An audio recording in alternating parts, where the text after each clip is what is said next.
네, 머니인사이트 시간입니다. 오늘은요, 윤원태 SK증권 자사전략부 부서장과 함께합니다. 어서 오세요. 반갑습니다. 안녕하십니까. 자, 오늘 매크로 시황을 좀 짚어봐야 될 것 같은데 조금 전에 또 속보로 들어왔죠. 하반기 금융권 가계대출 총량을 목표치를 절반 가까이 줄인다 이런 소식이 좀 들어오고 있습니다. 이렇게 된다면 한은의 결정도 좀 고민이 깊어질 것 같은데 최근에 또 부동산 시장이 뜨겁지 않습니까? 이 부분 어떻게 해석하면 좋을까요? 방금 전에 나온 속보를 네. 보면 엄청 강력한 가계대출 절반까지요. 규제를 네. 도입하는 것 같습니다.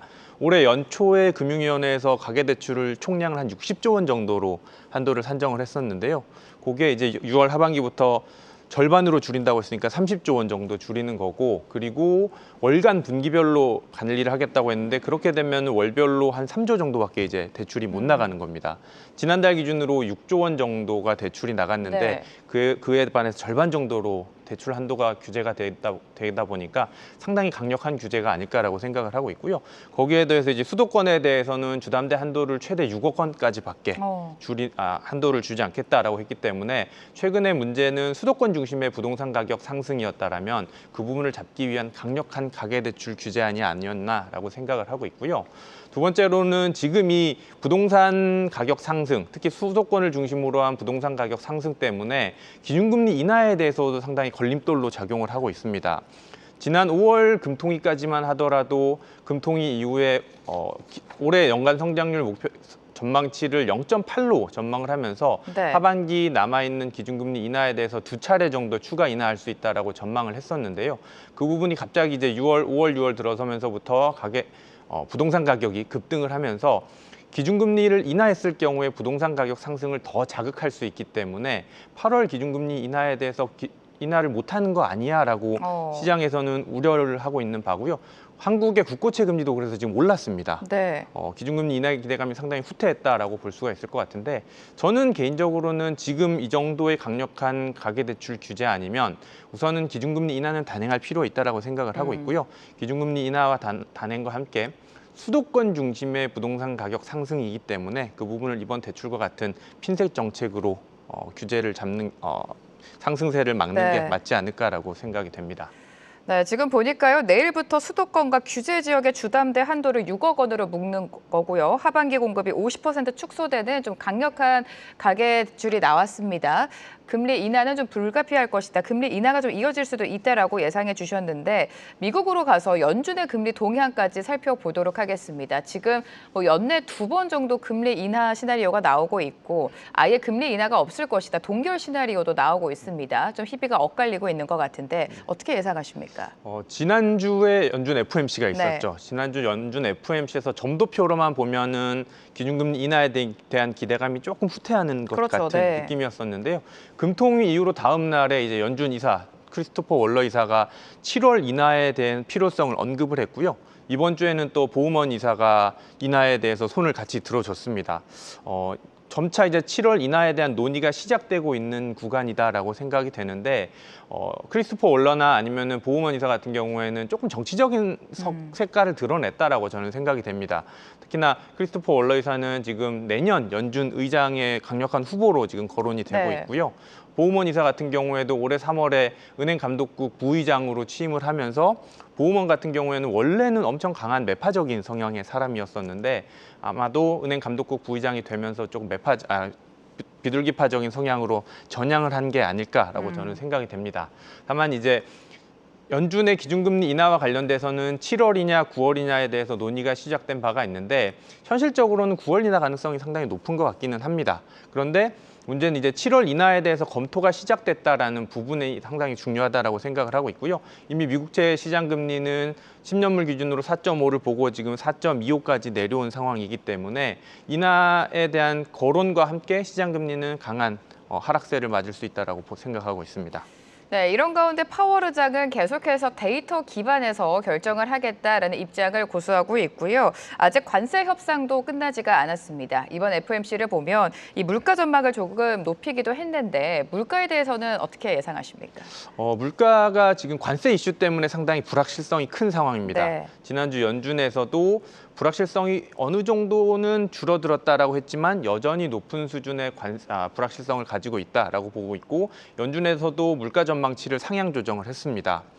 관세, 그러니까 지난주 연준에서 파월은 여름 물가라고 표현을 했는데 여름 물가가 얼만큼 오르느냐에 따라서 또는 어제 그 발언에 따르면은 물가가 둔화될 경우에는 7월 인하 가능성도 가능하다라고 내비쳤기 때문에 물가가 상당히 중요한 지표가 될 것 같다라고 생각을 하고 있고요. 최근에 나온 데이터 중에 하나가 이제 주택 판매가 네. 급감하는 모습을 보이고 있는데 주택 판매가 또 물가랑도 상당히 직접적인 연관성이 많습니다. 주택 판매 안에서 주거비가 물가 안에서 한 30%를 차지하게 되는데 그 부분이 낮아지게 된다라면 물가에 대한 둔화 압력이 상당히 커질 것으로 생각을 하고 있고요. 반대로 관세에 대한 부과의 영향으로 지금 이제 여름 물가라고 표현했던 앞으로 6월, 7월, 8월 물가를 조금 집중해서 봐야 될 것 같은데 그 부분이 관세 영향력이 생각보다 둔화가 되게 된다라면 연준 입장에서는 기준금리 인하를 서두를 가능성도 있다라고 생각이 됩니다. 네, 말씀해 주신 것처럼 주택 판매도 급감했고요. 소비 심리가 지금 위축이 된 상황입니다. 소매 판매도 부진했는데 경기에 대한 우려 어떻게 보십니까? 이미 네. 미국의 하드 데이터들은 4월, 5월 데이터들을 확인해 보니까 꺾이기 시작을 했습니다. 뭐 소비, 생산, 네. 고용 다 꺾이고 있고요. 물가는 이제 안정적인 모습을 추가적으로 오르진 않고 안정적인 모습을 보이고 있는데 아마도 4월 그 미국의 관세 협상이 그러니까 발표를 하고 나서 그 전후로 재고를 많이 쌓아놨습니다. 기업들이. 네. 수입을 늘렸고 재고를 창고에 많이 쌓았고 민간에서도 집에다가 이것저것 생필품을 많이 쟁여놓은 상황인 것 같습니다. 그렇게 되다 보니까 아마도 2분기에는 더 추가적으로 매수하기보다는 쌓여있는 것들을 소비하는 구간이다라고 저는 생각을 하고 있고요. 이제 3분기로 다음 달부터 넘어가게 되는데 이제부터는 진짜 실질적인 경기의 둔화 흐름으로 가져가느냐가 관건이 될 것 같고요. 제가 생각하고 있는 가장 큰 포인트 중에 하나는 정부 부문에서 정부 지출과 정부 고용이 줄어든다라는 부분이 상당히 중요한 포인트가 될 것 같은데 미국 정부가 지금 돈이 없다 보니까 정부 지출도 줄일 수밖에 없고요. 정부 고용도 줄이게 된다라면 전반적으로 경기에 대한 하향 둔화 압력이 더 커질 것으로 생각을 하고 있습니다. 네, 경기 하면은 사실 물가랑 고용도 안 볼 수가 없습니다. 고용 같은 경우에는 최근 계속해서 둔화되는 지표가 나오고 있는데 미국의 고용 상황을 좀 살펴봐야 될 것 같습니다. 우리가 작년을 기억해 본다면 작년 실업률 우려가 연준의 금리 인하를 좀 단행하게 했기 때문에 이 부분도 살펴봐야 될 것 같아요. 네, 맞습니다. 네. 우선 고용 시장은 크게 이제 고용과 실업으로 나눠서 봐야 네. 될 것 같은데 고용 지표, 그러니까 고용이 되는 미국의 가장 대표적인 지표가 비농업 부분 고용자 수가 될 것 같은데요. 비농업 부분 고용자 수도 지금 빠르게 하락을 하고 있습니다. 그리고 13만 명, 지난달 13만 명 정도가 나왔는데 항상 속보치가 나오고 이제 실제치가 나오는데 속보치보다 계속해서 더 줄어들고 있습니다. 네. 그만큼 고용 지표가 빠르게 고용 시장에서는 악화가 되고 있는 상황이고요. 실업 같은 경우에는 어제 새벽에 나왔던 실업수당 청구 건수도 하향 둔화가 되고 있습니다. 그러니까 주간으로 이 부분은 업데이트가 되는데 어제 발표된 신규 실업수당 청구 건수는 예상치보다 조금 하회했습니다. 그러니까 예상보다는 좋아졌던 걸로 보이는데 계속 실업수당 청구 건수, 그러니까 누적이 되는 실업자 수는 지금 2021년 이후 최고치 수준을 경신을 했고요. 실업수당 청구 건수라는 이 지표는 보통 선행 지표입니다. 네. 그리고 이 부분을 이제 뒷따가는 게 실업률이 될 것 같은데 연준 입장에서는 실업률을 상당히 중요한 지표로 보게 되고요. 지금까지는 4.2%로 안정적인 실업률을 보이고 있는데 아마 다음 달이 되면 4.3 정도로 올릴 것으로 판단을 하고 있고요. 연준에서도 지난 FOMC에서 올해 실업률 전망치를 4.4에서 4.5%로 상향을 했기 때문에 전반적으로는 실업률이 올라가면서 연준 입장에서도 기준금리 인하에 대한 필요성을 점차 더 강하게 가져가지 않을까라고 생각이 됩니다. 네, 파월 의장 같은 경우에는요, 금리 인하 가능성에 대해서는 여전히 확답을 주지 않고 있습니다만 SLR 규제를 완화하겠다라고 발표를 했습니다. 시장에 어떤 의미로 작용을 할까요? 우선 SLR 네. 규제가 어제 개정회의를 통해서 네. 통과가 됐습니다. 상당히 중요한 이슈 중에 하나일 것 같은데요. 파월과 트럼프 간의 이 서로의 신경전이 계속 일어나고 있는데 이 둘 사이를 연결해 줄 하나의 기술적인 방법이 SLR 규제다라고 생각이 됩니다. 계속해서 트럼프는 시장 금리를 낮추고 싶어하고 파월은 기준금리 유지를 통해서 그 부분을 방해하고 있는 상황인데요. SLR 규제라는 게 뭐냐면 대형 은행들에게 미국채를 더 사줄 수 있게 규제를 완화 적용했다라고 보시면 좋을 것 같아요.